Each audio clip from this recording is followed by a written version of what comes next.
All right. Well, we want to welcome Jaman, Mr. Jaman Burton. Not to put too much pressure on you, but you are my first and only guest so far. Oh, wow. So far, it's just been me and Brandon. That's not a lot of pressure at all. No. The nice thing is we're not releasing these in order, so like maybe if it's really good or really bad, we'll save it for later. Just kind of see how things go. Well, it's got to be really good because this is actually my first podcast. It is. No, I take that back. This is my second. This is my second. But see, the second time's always better than the first. First time you fumble around, you screw it up, you see what happens. Right. Oh, I've never done that before. You're not breaking the podcasting cherry. Right. I've done this before. I'm really a veteran now that this is my second. Yeah, for sure. Yeah. By number 3, you're ready to go. Right. There's just absolutely nothing to do. Right. So I didn't want to do what everybody does and ask you, so don't answer any of these questions. Okay. I didn't want to ask you like how you got into vlogging or things of that nature. I wanted to dig a little deeper into Jaman. I want to kind of get an idea of how did you get into poker in general? Like, what first started to get you play? Kind of where did you play at? Just some basic pre-vlog stuff. It's funny, the ones that you said that you didn't want to ask are the ones that everybody knows. So it's out there. And the one that you do want to ask, I've actually never talked about. So you've nailed done it. really well. See, I'm no podcast amateur. I knew nothing about poker at all around, let's just say this is 1999, 2000. Nice. I was a bowler.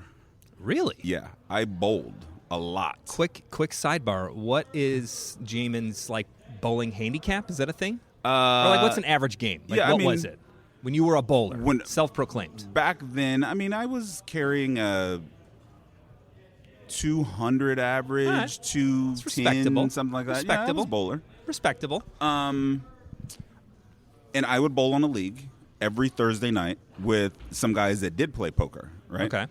So when bowling, there was this card game. If you got a strike, you got a card. If you got a spare, you got a card, this kind of thing. And the best five card hand would win. I didn't know what beat what. No. So I'd have to go to my teammates should I pitch this one? Should I keep this one? Yeah. I had no clue. This is 2001, 2002. We go to Vegas to bowl in Nationals, right? Wow. So I bowled in Nationals in Las Vegas in 2002. We went to Reno to bowl in Nationals. I bowled all over the place. Wow. Knew nothing about poker. I'd go to Vegas. I'd look at a poker table. I'd have no idea. Because they played. I would just sit there and watch and have no idea what was going on. One summer, I happened to be in Wichita visiting a friend, and ESPN was running a marathon of, turned out to be the Moneymaker tournament, but they were running a marathon, the ESPN World Series of Coverage marathon, nice. blah, blah, blah. Oh, yeah. And I just sat there and watched it. And the only reason I turned it on and the only reason I watched it was because I was tired of going to my teammates to ask them which cards I should pitch. Yeah. And so I thought, if I learn a little bit about poker, then maybe I can win the extra $7 per game. Right. Yeah. And if you could only lose $7 per game now, wouldn't that be great? And I got hooked. I got hooked on this ESPN marathon, the World Series of Poker. The Moneymaker 06 that everybody watched. Yeah, Sammy Farha Moneymaker thing. Wow. And that's what started it. I think right after I left Wichita, went back to St. Louis, I downloaded either Poker Stars or Ultimate Bet or something. Full Tilt or something. And I was off. That was it. And I soon after stopped bowling. Really? Yeah. That's amazing. So it's not when you started playing, you did online, and then that went away in 2010. Did you play home games? Or? Played a home game. It was like a 10-cent, 25-cent home game, probably 2003, 2004, 2005, somewhere around there, where we all thought we knew what we were doing, and none of us knew anything. A lot of Hollywood in those old home games in that time. I would play whatever the smallest stakes online were is where I started, 1 cent, 2 cents, something like that. I think before Black Friday, I had moved up to playing 50 cent, $1, $1, $2, which was a big game for online. Always cash games, or were you ever a tournament player, or a little bit of both? I originally started out tournaments. I wouldn't play cash games because they were scary to me. Yeah. Yeah, they scared. I think that's a natural progression. People kind of start playing in a tournament, and then they move on to a home game, and then they start playing in casinos, and then it escalates from there. Right, and it's funny, now when I try to play tournaments, I feel like I'm in a poker prison. I can't maneuver the way I want to maneuver. It's the finality, right? There's no if this doesn't work out, I'll just buy more chips and try again. It's definitely the finality. I definitely have more of a cash game mindset. where I don't see the chips as having value, whereas tournaments, the chips have real value. I mean, absolutely. Well, I mean, they have value, but I see what you mean. Like, it's you the lose them idea and they're of gone. they're gone. Yeah. You got to win them back. So you can't just buy that's the backstory of the backstory, like before the vlog, like how I got into poker. Nice. And then at this time, you were living in St. Louis area still? I was in St. Louis, and it was like slowly poker was taking over my entire being. Like I was reading everything I could read. I was watching, but back then poker was everywhere. All I mean, over. It's high funny. stakes poker. It was TV shows. It was everywhere. Yeah, I was having a conversation earlier today, and he was asking me about how Texas is, or how poker is booming in Texas, and I told him, well, no, it's really booming kind of all over. It's the second poker boom. And he was like, well, when was the first boom? And it's the moneymaker effect, right? I mean, everybody was playing, and it was funny. Well, it was a combination of the moneymaker effect and the whole card games. Right. Yeah. They kind of worked in conjunction. And the easy, the ability that anybody could play 1 cent, 2 cent, or even free poker online, at home, in your underwear, doing whatever you want. And make a living doing it. And it was a lot. Yeah. I mean, how many times you play like you're down your last $2 and you rip like a $2 tournament with like, first place is like $30,000. You're like, man, those days are gone. I mean, that was the dream. Yeah, I remember getting packages all the time from Full Tilt. Sweatshirts, hats, stickers, hoodies. Like, because I was just on there grinding. I mean, not supernova elite type grinding. Sure. But I mean, I was at the time I think I was like 10 tabling. Wow. I was That's nutty. like a full-time job. Yeah. I could never get. I would once I got to like 5 or 6, like it. I lost. I mean, you could still data mine back then. I remember getting up in the morning to go to work, spinning up like as many tables as I could with the memory on my computer, and then running. There was some program where it would just log hands for you. So then when you finally came back to actually play in a game, you had all these like the hand histories of all the players that were playing. It was nuts back then. It was nutty. It was fun though. It was. It was. It was different. It was fun. It was different. different. And it was new, and it was still kind of the wild, wild west type. Yeah, thing, people talk about how the game's broken now, and Hold'em's kind of a solved game, which I always find to be, a weird thing for people to say. Right. I mean, it'd be like saying chess is a solved game. Yeah, I mean, the better players do better. Right. But it's not solved. I mean, I think what it is now is that there's a lot of the poker vernacular and terminology that has bled down to like the everyman. So you hear a lot of players, even at like 1-2, saying, "Oh, is at the top of my range," right. Or asking how can someone call there because they weren't getting the correct pot odds. Like stuff like this that I think a lot of players are misapplying. They're misapplying and then just throwing these words about, and it makes it seem like the game is a lot tougher. Right. But the level of play, I think it's the level of play at lower stakes, 1-2, 2-5. Has definitely gotten harder over the years. I mean, it gets harder every year, but it's still a very beatable game. It's not solved by any means. Yeah. Nice. Yeah. So besides poker, what else? I mean, you said you don't bowl anymore. Nope, so do you have any bowl. other hobbies? But I guess you're pretty occupied with what you got going on right now. I mean, with the 10-year-old daughter, the regular, full-time job, playing poker, vlogging poker, editing poker. My hobbies really, like when I have time. You just listed all of them. Yeah, when I have time to do something, it's normally like I just want to like jump on the treadmill or like fold laundry. Like I actually, that's funny. It's weird. Like I find it very relaxing to like sit in front of a TV and iron laundry, like as a downtime activity. No, that's great because I think once you're running so often and doing so many different things, and I do that too. And my wife's like, "Why are you wasting your time like?" Not doing dishes, right. And I'm throwing this out there like I do dishes all the time, but it's just that monotonous kind of my brain can shut off, and I can spend 15 minutes and unload the dishwasher, load the dishwasher, get husband points too, which is always a bonus because I'm always in trouble. But yeah, I mean, it's nice to be able to do that every now and again and turn it off. Right, and it's weird. Like I was telling you before, like I've been doing a lot of traveling. To different meetup games or to different cities to play poker, but I never actually see the city. So that was like one of my goals for this year. Is like if I'm going to do this traveling and I want to actually see something besides like the inside of the poker room. Right, because we are here at Paramount Social Club, one of our podcast sponsors. You're giving me a funny joke because I am a part owner in it, and also Chicago Charitable Games, which both are sponsors of this podcast. which is really mine. But Yeah, whatever, it's right, fine. right, Yeah, I right. like to make it a little separate. Sounds like you're a bigger entity this way. You're a big entity. I try.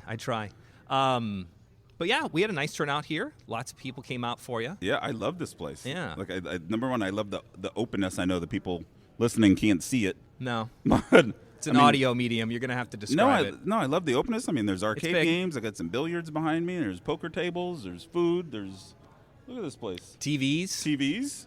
It's got a little bit of everything. Little poker room that's not quite so little. No, this place is big. Yeah, it's big. Cavernous. Echoey. Yeah, I could have flown the drone in here. We've had a guy do it. Yeah? It scares me slightly. Yeah, But I don't yeah. really know how to fly a drone, so It's not that hard. No, Yeah, just it's not that hard at all. joystick. Yeah, it's not that hard at all. I'm not a big video game player. I think Oh, my see, that I am. age is like right on the cusp. How old of are you?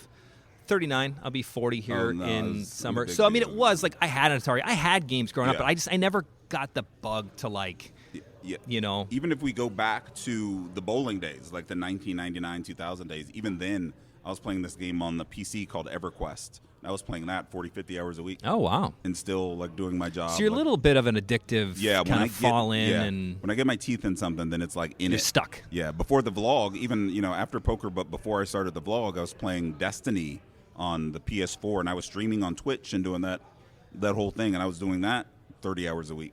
So there's always something that I'm doing that it's like I'm doing it overboard. Nice. Like creating a vlog and then Well, it's nice to be able to do it in a creative outlet, right? Correct, Because yeah. so many people go down the other way of just compulsion, right, but bad stuff. I have a history of, I won't say overdoing something, but doing it to the point of like almost like where it reaches terminal velocity, which I kind of think is where my vlog is now. So when I first started the vlog, I did 12 vlogs in 12 days. Jesus. While I was in Vegas. I would wake up every morning and do a vlog of the previous day. But my vlogs only took 2-3 hours to knock out. Right. Now now each vlog takes upwards of 20 hours to do. And how you put out a lot of content, but how Yeah. often do you have like an idea in mind, or it's just kind of? I have an idea. I didn't want to give myself a set schedule. Every like Tuesday I'm gonna have this because then happen. it's just too much pressure for no reason. Yeah. Like you're putting pressure on yourself that nobody asked you to. So I try to do one every 7 to 10 days. still a lot. Yeah, which is still a lot. Like knowing that they're going to take 20, 25 hours each. Jeez. So yeah, one every 7 to 10 days. And if I feel like I'm going to get burnt out, then I'll just skip a week. I feel weird because it's funny when you say stuff like that and how much effort and time you have to put into it, which is greatly appreciated. Thank you. And we'll get to that part in a second. But it's funny. I do my little company vlog, which is Yeah. like 7 to 10 minutes. Yeah. I love doing it. Right. I have been outed in public before. The guy's like, "Hey man, I know you," and I'm like, "Nah, I don't. Do you play poker? No. Yeah. Wait, I watch your vlog." And I was like, "Hold on, you don't play poker, and yet you watch the vlog, which basically is just me reading the internet to people Right. for 7 minutes funny. to let them know." Because my wife will always introduce me, Ken owns his own company, blah, blah, blah, and I always downplay it. And I was like, yeah, basically my job is to read people the internet. That's They funny. call me, hey, where's the event at today? Where's the directions? How do I get there? What's the 7 o'clock tournament? How many Right. chips do I get? All that kind of good stuff. But with your vlog, you have something special coming up. Is it next week or what's happening next week? Next weekend, I will be in Vegas. My vlog got nominated Yes. for a Global Poker Award for Best Vlogger. It's pretty incredible. 2019. And you're in quite a... It's really incredible. Yeah, I mean, I know whenever you watch like Academy Awards and stuff, Yeah. and then they're always like, it's just an honor to be kind of mentioned. Correct. And it really And, truly is. Like, it's me and Daniel Negreanu, Brad Owen, and Andrew Nemi, and like it really is. You've hit the nail on the head. It's an honor just to be mentioned. Yeah. In that category. Like I'd never in a million years, when I picked up a camera and didn't even know how to turn it on, Right. would I ever think of getting to this point getting now. to this point, never Right. ever. So it's incredible. It's going to be really exciting going there You next guys week. is it like an award show to get dressed up? And Yeah, it's full blown. It's full blown. It's legit. It's formal Wow. attire. I think there's gift bags and stuff. Oh, that'd like be nice. swag? Yeah, that'd be nice. What do you put in a poker Yeah, award show? Yeah, I don't know. Like, do they put just like black chips from Bellagio in there, But and yeah, then like I mean, it's a full formal thing That's at crazy. at the Poker Go Studios next to the Aria. that's awesome. So that's next Friday. So I'll be flying into Vegas then. Spend the weekend there. I don't know. I'll try to get in a session or two, but Yeah, I'm I was just gonna going to try to hang out. It would be really kind of funny if, like, you guys are all going, because, like, you hang out with those guys as well, right? Like, right. you guys, it's a small circle, yes. and, you know, you guys go back and forth. And when you're in Vegas, you're going to hang out with Brad and Right. Andrew and see the other guys. And what if you guys just all show up in, like, a random poker room and just like, all right, we want to put us on the 1-2 list and put you out there. Someone did that last year. No, I think Gary Gates did that last year after busting out of the main event. Him and his friends just all went to like Harrah's or like Bally's or Random, MGM or something, yeah. and just spun up a 1-2 game. Oh, that's You know what I awesome. mean? Like, but no, I think it's going to be a really, really interesting time. And the one thing you did mention is since this group of poker vloggers is kind of small, we are kind of close. Like, I mean, me and Johnny Vibes talk often. Me and Andrew talk every couple days, every week or so. Andrew has a good sense of humor. I mean, they all do. Yeah. They're very different. But, like, I was looking on Twitter, and Johnny Vibes was talking about the whole YouTube debacle Yeah. where they're taking down videos and things Yeah. are getting flagged, which I don't even want to go down that rabbit Yeah. hole. But, you know, and Johnny's like, oh, we're in a group chat right now with me, Brad, and Andrew, and Jaman. And Andrew, like, tweets out, like, cool story, you got Brad's number. I was like, oh, my God, that's hilarious. Yeah. Just, like, casually just dropping it out there, name dropping Brad. Oh, I got his phone number. Yeah, Andrew's hilarious. Yeah. He gives me he's got a good dry like sense of humor when Right. he says stuff. It makes me And makes me giggle. I think it's cool that we all support each other. You know, even in projects that we're not involved in, we just would support what each other's doing, and we're all just of the same mindset that we're just trying to bring something new and different to the game, get some more people's eyes on it, trying to bring some personality into a game that was kind of devoid of personality after Black Friday. Yeah, I was talking to somebody about this at one of the events. I can't remember exactly, but it was that same principle that, you know, you can only watch the main event so often on Mm-hmm. TV. If you don't get some of those storylines of like the kind of random, Right. you know, I don't want to use Chris Moneymaker, but I'm trying to think. Well, we had a guy that comes to charity poker. His name's Kevin Mayhees. He got like third in the main event this year. Kevin? Oh yes, yeah, yeah. I know The I know tank, who you're talking about. because Yeah, he was a little slow. Yeah. He was, but Right. I talked to him. He came to an event like 2 weeks later, the charity poker event, and I was like, how awesome is that? Like, he just binks off this $1 million+ winner, Right. and next day comes out to play like a $300 charity poker Right. event. And I talked to him, and I was like, talking to him, I'm like, it's so incredible that people, I know you got a lot of shit on Twitter, and people were saying stuff and giving you, like, you play too slow, you're slowing down, blah, blah, blah. Right. I'm thinking, how many of those guys could be put into his position who's just not a professional poker player to Right. be at the biggest stage? Right.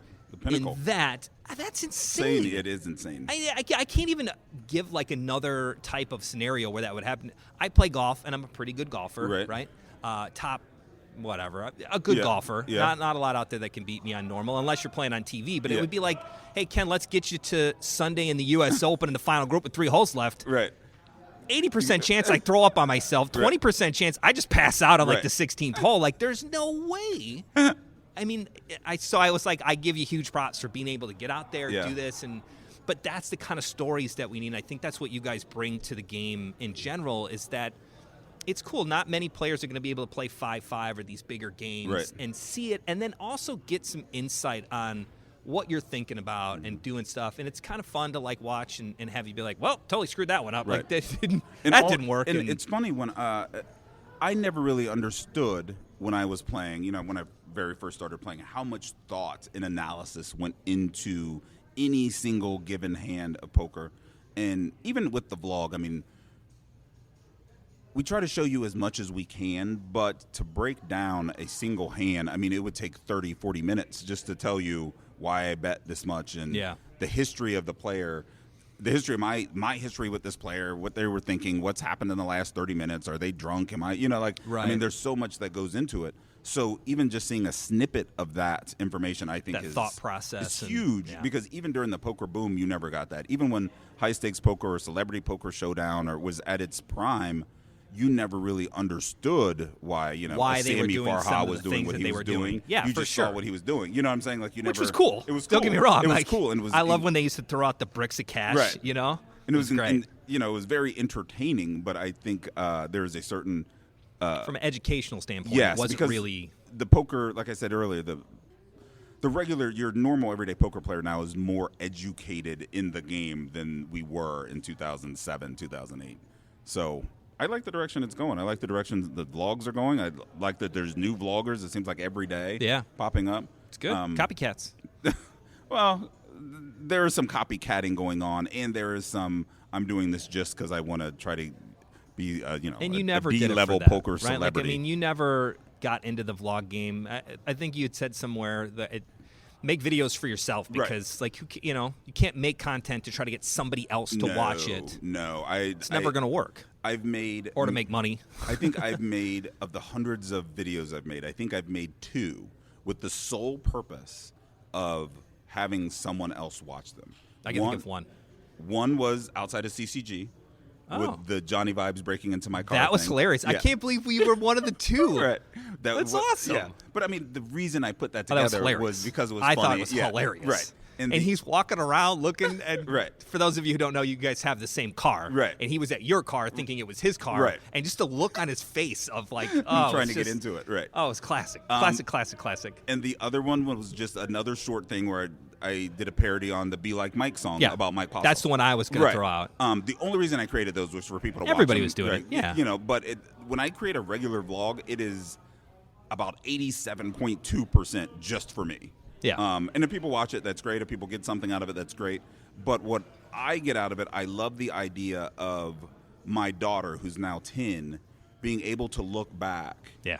At what her dad was doing in 2016, 2017, or whatever, because I can't do that. Like, right. I mean, thank God, my parents are still around, but when my dad was 40, 45, like, I have no idea what he looked like and what he was doing. Or what he was doing, so I like that aspect. I was telling Cedric, the poker traveler, I was like, you need to create a vlog, create it for you, because it's cool being able to go back and look at your exploits. And because I think he's a perfect example. Right. He's another guy. I think he has kind of blown up on Instagram right. at Poker Traveler, right? So if you don't follow him, you should definitely check it out. 100%. But it's just he's making videos of the game he's playing in because it's fun stuff that's going on. Everybody wants to see all those chips in play and moving around, and he's not doing it so that somebody will follow him and watch it. He's doing it because he just wants to go back and look, hey man, check out this video. Like, this is awesome. Right.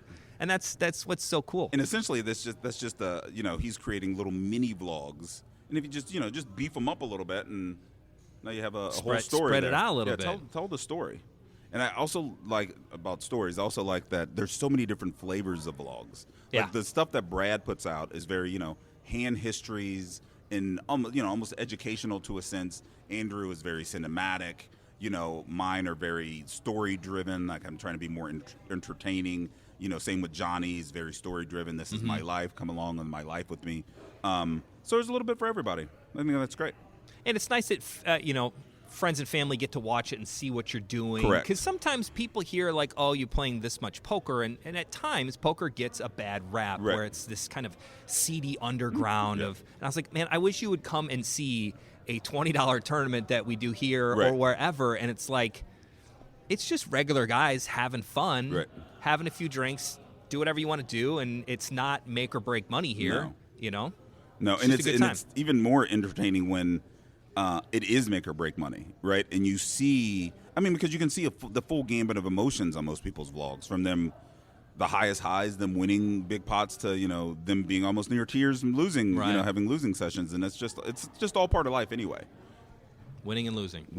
It's losing. Very deep. I like it. So I have one last question because I find it incredibly difficult. So I'm a little jealous. Maybe I need some tips. I have occasionally, when I've been playing lately, been trying to videotape hands. I find it is impossible for me to record, remember to write down the flop, remember what people did. Yeah. I can barely get through the hand and try to win. Yeah. And if I get a good hand and something cool is happening, then I forget the rest of the stuff the whole time. And then I'm like, oh, man, that would have been – oh, wait, I did – what was the flop again? And what did the other guy bet? I'm the perfect or I'm the bad poker player that's like, all right, so anyways, I had ace, 7, 6 – no, wait, 7, 8. And then the flop was a 10 and XX. I don't really remember. I'm like the worst at poker stories because I can never remember. And Brandon's always saying to me, like, well, what the hell did you have that, this is a shitty story. I think it's a learned skill. I know when I very first started doing it, it takes the skill just to get the camera in the right place to record Yeah. the hand and try to capture the action at the table. But then you end up coming up with like a shorthand notation to try to remember everything that I happened. mean, do it right after the hand kind of thing, or I'm sure you're much better at it now, even doing it for the sooner you can do it, the better. But if you can't, there are times during editing where I have to kind of piece a hand back together from memory, and depending on who the dealer is, you can sometimes see the card peeling off of their hand. That's like one little trick. Nice. Obviously, you can see when players are betting how much they're betting if you didn't remember betting amounts. That's another trick. Another thing I would do, especially if the hand was really complicated and I knew I didn't want to write out all the notes, is I would physically get up from the table, take my phone, and just go off into the corner and like repeat the hand. Make a note of it. Yeah, where no one can hear me. But it's definitely a skill that has gotten better with me over time because my memory is horrible. Like for instance, I did a vlog here last night. As I cashed out, I walked outside, I was talking to the camera, and in that 45 seconds from cashing out to walking outside, I couldn't remember what I cashed out at. Like I had no clue. Oh, that's great. Like, so yeah, it's just I can remember certain things, and other things I couldn't remember at all. The little details are hard. Yeah. Well, I'm so glad that you decided to come to Texas and visit us and be our first guest on the podcast. What's the name? You have a podcast name? Overlay. We're calling it the Overlay. I like that. Yeah. I like that. Poker, it's Overlay. We want to do a little bit more gambling. We did a Bad Beat episode. I think that was the first episode, which was cool. We wanted to call it Chop It Up, which I thought it was a cool name. But there's like 9 podcasts called Chop It Up. It sounds very cooking. Yeah. We actually talked about that show, Chopped. Yeah. So we switched that, but we'll see how it goes. Thanks for having me. Anytime. Well, that's it for today, and we'll see you next time. Sure. Where are you going to be at next? Oh, end of March in Chicago. End of March, I'll be at CCG at St. Andrews. Yes. And but the beginning of March, I'll be in Vegas. Nice. Well, good. Thank you for being on, and Thank you, sir. Thank you.